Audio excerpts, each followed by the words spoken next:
नमस्कार आरडी रान्नाघरे आपनादेर सकलके स्वागत। आशा करी सबाई भालो आछेन। आजकेर रेसिपि कातला माछ दिये आलू दिये झोल। एखाने तेल दिये आलुगुलो भेजे नेब।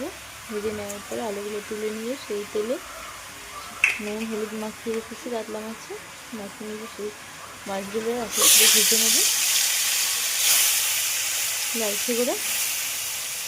ভিডিওটি ভালো লাগলে আপনি লাইক কমেন্ট শেয়ার করতে ভুলবেন না।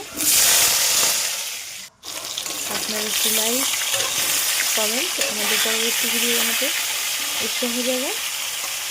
দেখুন আপনার সঙ্গে কথা বলতে বলতে মাছের একটা ভাজা হয়ে গেছে, একটা ফুলতে দিয়েছি। এখানে আদা, কাঁচা লঙ্কা, টমেটো এবং জিরে একসঙ্গে পেস্ট করে নিচ্ছি। মাছগুলো ভাজা হতে হতে মাছগুলো ভাজা হয়ে গেছে, কথা বলতে বলতে আপনাদের সঙ্গে। এরপরে ফোড়নে পেঁয়াজ কুচি দিয়ে নাড়াচাড়া করে হালকা এখানে মশলা পেস্ট হয়ে গেছে। পেস্টে হলুদ গুঁড়ো এবং স্বাদ মতো নুন, অল্প জল দিয়ে চামচ করে নেড়ে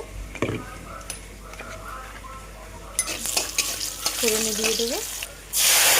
এই মশলার কষাতে মশলাগুলো কষিয়ে নিয়ে পেস্টে তারপরে ভেজে রাখা আলুগুলো দিয়ে দেবো। আলুগুলো ভালো করে কষিয়ে নিচ্ছি। কষিয়ে নেওয়ার পরে মশলা এবং আলু একসঙ্গে গায়ে গায়ে হয়ে যাবে যখন, তখন জল দিয়ে দিয়েছিলাম। দেখুন মশলাগুলো পুরো শুকিয়ে গেছে। মশলা এবং আলু ভালো করে কষিয়ে নিচ্ছে, কষানো হয়ে গেছে।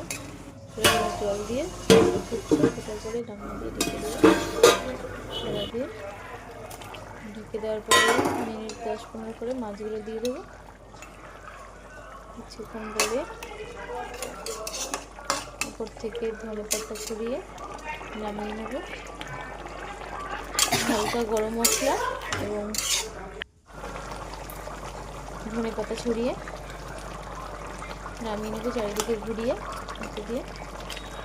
দেখা হবে পরবর্তী ভিডিওতে। ততক্ষণ ভালো থাকবেন, সুস্থ থাকবেন। ভিডিওটি ভালো লাগলে অবশ্যই বাড়িতে ট্রাই করে দেখবেন এবং কেমন হয়েছে আমাকে অবশ্যই কমেন্টের মাধ্যমে জানাবেন। ধন্যবাদ।